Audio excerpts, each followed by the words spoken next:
और सीरिया में कहां रूस की एयरफोर्स ने बरसाया बारूद, इजराइल ने क्यों दी ईरान पर हमले की धमकी और S-400 एयर डिफेंस सिस्टम को लेकर क्यों नहीं थम रहा अमेरिका और टर्की में विवाद। देखते हैं top 9 world battle ground.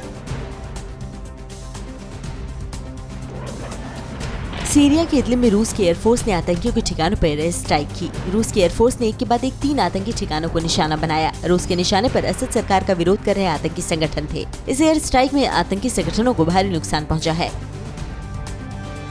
Israel ने फिर ईरान के परमाणु ठिकानों को निशाना बनाने की धमकी दी है। इजराइल ने कहा कि ईरान अगर परमाणु बम बना लेता है तो इजराइल की सुरक्षा के लिए खतरा होगा। इजराइल ने कहा है कि अमेरिका ईरान के परमाणु ठिकानों को निशाना नहीं बनाएगा, ऐसे में उसे अकेले ही ईरान पर कार्रवाई करनी होगी।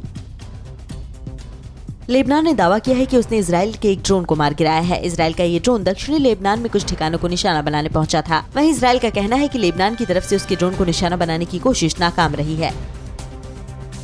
अमेरिका और रूस के बीच हथियारों की होड़ रोकने के लिए न्यू स्टार्ट संधि पर सहमति बन गई है। दोनों देश 5 फरवरी 2026 तक इस संधि को आगे बढ़ाने पर सहमत हो गए हैं। दोनों देशों के बीच 8 अप्रैल 2010 को ये संधि हुई थी। अमेरिका में सत्ता बदलाव के बाद इस संधि को लेकर सवाल उठ रहे थे।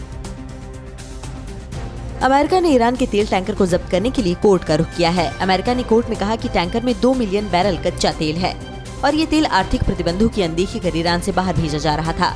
अमेरिका के मुताबिक तेल का निर्यात ईरान के रेवोल्यूशनरी गार्ड्स और कुद्स फोर्स ने किया है। दोनों संगठनों को अमेरिका ने आतंकी संगठन घोषित किया है। इंटरनेशनल कोर्ट ऑफ जस्टिस ने अमेरिका की तरफ से ईरान पर लगाए गए बैन को गलत करार दिया है। ICC ने ट्रम्प प्रशासन की तरफ से लगाए गए बैन को गलत बताने वाले ट्रिब्यूनल के फैसले पर रोक लगाने से इनकार किया है। अमेरिका ने इस फैसले के खिलाफ इंटरनेशनल कोर्ट ऑफ जस्टिस में अपील की थी। अमेरिका में जो बाइडेन के सत्ता में आने के बाद भी तुर्की और अमेरिका के बीच एयर डिफेंस सिस्टम S-400 को लेकर विवाद थमने का नाम नहीं ले रहा। तुर्की के अधिकारियों ने अमेरिका के NSC जैक सुल्वन से चर्चा की, लेकिन दोनों देशों के बीच एयर डिफेंस सिस्टम S-400 को लेकर तनाव घटने के संकेत नहीं है।